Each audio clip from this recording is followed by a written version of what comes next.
আজকে আমরা কি করব? Identification of parts of speech. Identify the parts of speech of the underlined word. এটার কথার অর্থ হচ্ছে কি? আইডেন্টিফাই। এই কথার অর্থ কি? আইডেন্টিফাই কথার অর্থ হচ্ছে শনাক্ত করো বা নির্ণয় করো the parts of speech of the underlined word, নিম্ন রেখা অঙ্কিত ওয়ার্ডটি। ঠিক আছে? অর্থাৎ যেই ওয়ার্ডটার নিচে দাগ দেওয়া আছে, দেখো যেমন প্রথম লাইনে আছে গুড, দ্বিতীয় লাইনে আছে fresh, in early, he, sound, body, practice of. যে ওয়ার্ডগুলোর নিচে দাগ দেওয়া আছে এই ওয়ার্ডগুলো কোন পার্টস অফ স্পিচের মধ্যে আছে সেটি আমরা আইডেন্টিফাই করব। অর্থাৎ এই ওয়ার্ডটি লিখে এটা কোন পার্টস অফ স্পিচের মধ্যে পড়ছে সেই পার্টস অফ স্পিচের নামটি লিখব। তো প্রথম এখানে আমরা দেখতে পাচ্ছি যে early rising is a good habit. তো আমরা এর গত ক্লাসে কিভাবে পার্টস অফ স্পিচ আইডেন্টিফাই করে অথবা পার্টস অফ স্পিচ কিভাবে নির্ণয় করে সেটা আমরা শিখেছি। তো এখান থেকে আমরা কিভাবে বুঝবো যে এই গুড হ্যাবিট, এখানে গুড কোন পার্টস অফ স্পিচ এটা কিভাবে বুঝবো? তো আমরা দেখো একটা টেকনিকের মাধ্যমে বলছি এবং সাধারণত আমরা জানি যে কিভাবে আমরা টেকনিক এবং রুলস মিলিয়ে কিভাবে আমরা পার্টস অফ স্পিচ নির্ণয় করব। হ্যাবিট এর আগে আছে কি? গুড। গুড আছে কোথায়? হ্যাবিটের সামনে। এখন দেখো দুইটা ওয়ার্ড না, একটি ওয়ার্ড একটি ওয়ার্ড, দুইটি ওয়ার্ড আছে না এখানে? আমাদের আন্ডারলাইন করা কোনটায়? প্রথমটায় না দ্বিতীয়টায়? কোনটায় আমাদের আন্ডারলাইন করা? প্রথমটায়। হ্যাবিটের মধ্যে কোন আন্ডারলাইন করা আছে? না। তাহলে আমরা জানি যখন দুইটি ওয়ার্ড থাকবে সামনে, যদি প্রথম ওয়ার্ডে আন্ডারলাইন করা হয় তখন প্রথম ওয়ার্ডটি কি কোন পার্টস অফ স্পিচ হবে? অ্যাডজেক্টিভ হবে। আমরা এটা ক্লিয়ার করছি না কালকে? যদি এটা হচ্ছে টেকনিকের মাধ্যমে যে দুইটা ওয়ার্ড যদি থাকে প্রথম ওয়ার্ডের সামনে যদি আন্ডারলাইন করে তাহলে এটা হবে অ্যাডজেক্টিভ। এই হলো একটা টেকনিক।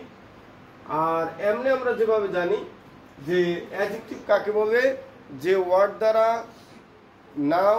নাউন বা প্রোনাউনের দোষ, গুণ, সংখ্যা, পরিমাণ বা অবস্থা বোঝায় তাকে অ্যাডজেক্টিভ বলে। তাহলে গুড কেন অ্যাডজেক্টিভ? দেখো আর্লি রাইজিং ঘুম থেকে তাড়াতাড়ি ওঠা, বা আমরা যেটাকে কি বলি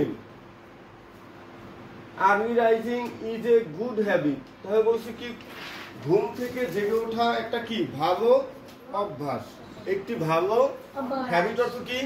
অভ্যাস। আবার বলি early rising is a good habit. Early rising হয় একটি ভালো অভ্যাস। তবে অভ্যাসটা ভালো না মন্দ?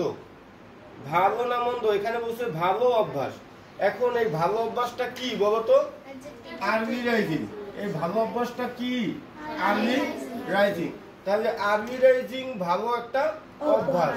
তাহলে আর্লি রাইজিং রে কোন পর্যায়ে নিছে? ভালো অথবা মন্দ অথবা অবস্থা কোন পর্যায়ে নিছে? তারা বলছে একটি ভালো একটি অভ্যাস। তাহলে এই সম্পর্কে দোষ গুণের কোনটা বোঝাচ্ছে? গুণ বোঝাচ্ছে। কোনটা বোঝাচ্ছে? গুণ বোঝাচ্ছে। তাহলে আমরা এটা বলতে পারি কোন পার্ট অফ স্পিচ? অ্যাডজেক্টিভ। এটা হচ্ছে আমাদের যদি সংজ্ঞা অনুযায়ী নির্ণয় করি। আর টেকনিকে কিভাবে আমরা নির্ণয় করতে পারি? দুইটা ওয়ার্ড থাকলে প্রথম ওয়ার্ডটা হবে অ্যাডজেক্টিভ, পরের ওয়ার্ডটা হবে নাউন। মনে আছে গতকালকে বলছি দুইটা ওয়ার্ড থাকে, প্রথম ওয়ার্ডটায় যদি আন্ডারলাইন করা থাকে প্রথমটা হবে কি? পরেরটা হবে নাউন। ক্লিয়ার এটা? তাহলে আমাদের গুড হবে কি? অ্যাডজেক্টিভ। ক্লিয়ার এটা? আচ্ছা, এরপরে দেখো দ্বিতীয় নম্বরের লাইন দেখি। An early raiser. একজন রাইজার মানে যে ওঠে। রাইজার মানে কি? যে ঘুম থেকে ওঠে। আর আর্লি মানে কি? যে তাড়াতাড়ি ঘুম থেকে ওঠে। এখানেও দেখো আমরা এখানেও একটু আবার ক্লিয়ার করে দিচ্ছি যে এখানে যদি এখানে আন্ডারলাইন নেই তাহলে কি আছে? একজন ঘুম তাড়াতাড়ি যে ঘুম থেকে ওঠে, ক্যান এনজয়, ক্যান অর্থ কি পারে, ক্যান অর্থ কি পারে, এনজয় মানে উপভোগ করতে পারে।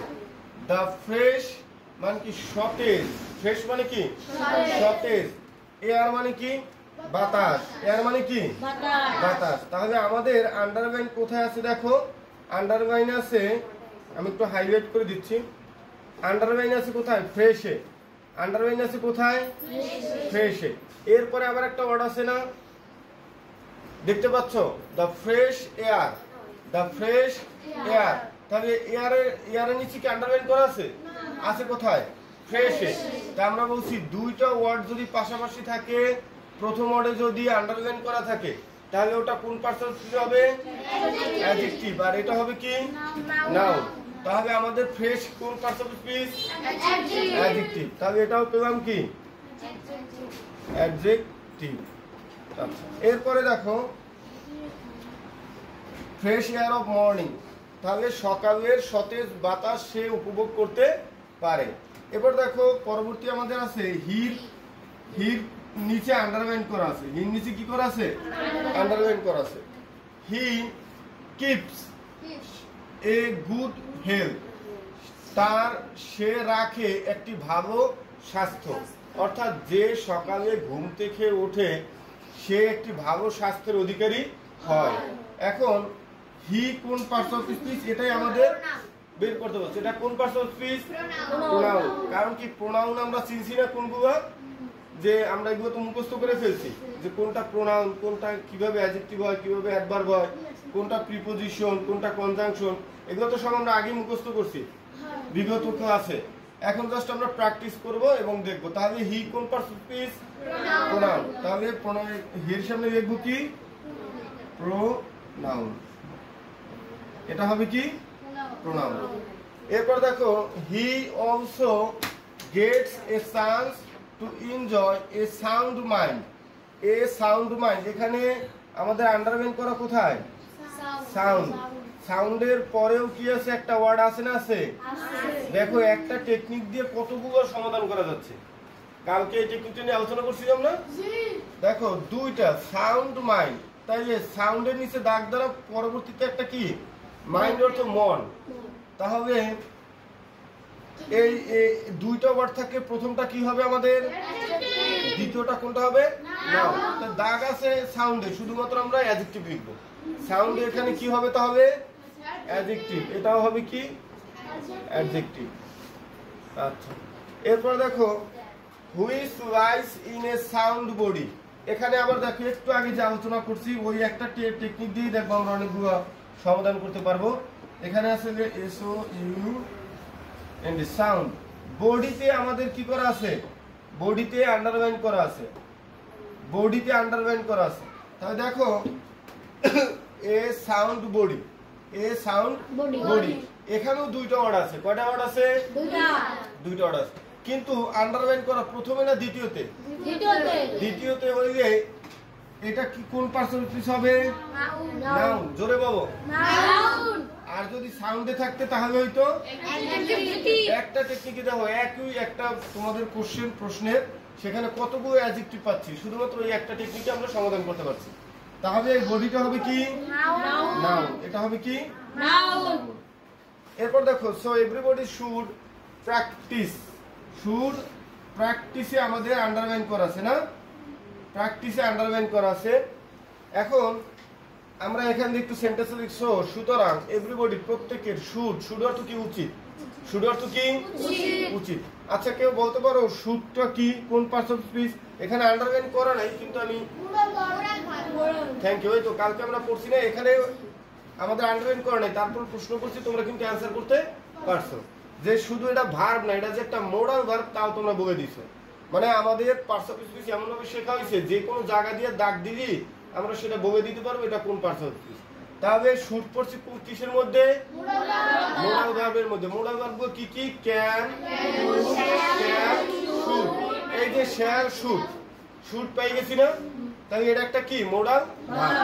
তাই মোডাল ভার্বের পরে আমরা জানি ভার্ব ফ্রম অন হয়, একটু আমরা সবাই মনে রাখতে পারবো তো, মোডাল ভার্বের পরে কি হয় ভার্ব ফ্রম অন। মানে আমরা যে ওই তিনটা ভার্ব শিখছি না, গো, ওয়েন্ট, গন, তাই গো কি প্রথম না, ওয়েন্ট কি দ্বিতীয়, গন কি তৃতীয়, তাহলে এই মোডাল ভার্বের পর সবসময় প্রথম ভার্বটা বসবে, মনে থাকবে। যেমন I can eat, I can eat, আমি খেতে পারি। এই যে কেন কি একটা মোডাল ভার্ব না, তাই মোডাল ভার্বের পরে ভার্ব ফর্ম কত হয়, মনে থাকবে। এটা একটা রাইট ফর্ম ভার্বের রুলস, আমরা শিখে পেলাম এখানে। তাহলে দেখো শুডের পরে যেহেতু ভার্ব ফর্ম ওয়ান হয়, মানে মোডাল ভার্বের পরে যেহেতু ভার্ব ফর্ম ওয়ান হয়, তাহলে শুডের পরে যে আছে সে কি হবে, ভার্ব হবে না? কথাটা বুঝে আসছে? যেহেতু আমরা জানি কি মোডাল ভার্বের পরে ভার্ব ফর্ম ওয়ান হয়, তাই মোডাল ভার্বের পরের ওয়ার্ডটাই আমাদের কি দিছে, আন্ডারলাইন করে দিছে, তাহলে এটা কি হবে, ভার্ব হবে। ক্লিয়ার? তাহলে আমরা এখান থেকে কি করলাম, যে সমস্ত পার্টস অফ স্পিচ গুলো যেগুলো আন্ডারলাইন করা ছিল আমরা সমাধান করলাম। এখন যদি আমি এই আন্ডারলাইন ছাড়াও অন্য দিয়ে একটা করতে দিই, তাহলে আমরা আরেকটা বাকি আছে না, থ্যাংক ইউ। দেখো এখানে একটা বলা আছে যে দ্য হ্যাবিট অফ, এই যে একটা আন্ডারলাইন ছিল না, এটা বাদ পড়ছে, ছোট তো চোখে পড়েনি। আচ্ছা তাই দেখো এটা তো আমরা পারি, the habit of early rising, এই অফটা কোন পার্টস অফ স্পিচ দেখি, থ্যাংক ইউ। আচ্ছা ওর জন্য সবাই একটা হ্যান্ড ক্ল্যাপ দে। হ্যাঁ, ও একে তো আমাদের এটা বাদ পড়ছে সেটা বলে দিছে, প্লাস এটা কোন পার্টস অফ স্পিচ তাও বলে দিছে সবাই। তাহলে আমরা প্রিপজিশন কোনগুলো এগুলো মুখস্থ করছি সবাই, প্রিপজিশন গুলো মনে আছে তো সবাই, এট, ইন, আউট, এগুলো মুখস্থ করছি না, ওয়ান, আর কি বলতে পারবে দেখি তো, অফ আছে, অ্যাবাউট আছে, বিফোর আছে, আফটার আছে, ঠিক আছে। তাহলে এগুলো কি প্রিপজিশন, এগুলো কি প্রিপজিশন। এইভাবে এখন যদি মনে করে এটা না হয় আমার বইতে দেওয়া ছিল, বই ছাড়াও যদি মনে করো যে একজন একটা এখান থেকে একটা আমি এই আঁকাই দেই, তাই তোমরা পারবা কিনা দেখি। আচ্ছা আমি এখান দিয়ে দিচ্ছি এ গুড হেলথ, আমি একটু অন্য কালার দিয়ে হাইলাইট করে দিচ্ছি, ঠিক আছে, অন্য কালার দিয়ে হাইলাইট করে দিচ্ছি। এখানে বলা আছে এ গুড হেলথ, গুড কোন পার্টস অফ স্পিচ বলো, গুড, গুড কোন পার্টস অফ স্পিচ, অ্যাডজেক্টিভ। কেমনে বুঝলাম, গুডের, গুড অর্থ ভালো, এদিক দিয়েও বুঝছি। তারপর হচ্ছে গুডের পরে আরেকটা ওয়ার্ড আছে না, দুইটা ওয়ার্ড থাকে, প্রথমটা কি হয়, অ্যাডজেক্টিভ হয়। হ্যাঁ থ্যাংক ইউ, এই তো। তাহলে আমরা আরেকটা না হয় ই করে দেখবো, যে আরেকটা প্র্যাকটিস করবো এখন। তো আমরা এটা সলভ করবো, নেক্সট আরেকটা প্র্যাকটিস করলে আরেকটু ক্লিয়ার হবে, ঠিক আছে। আচ্ছা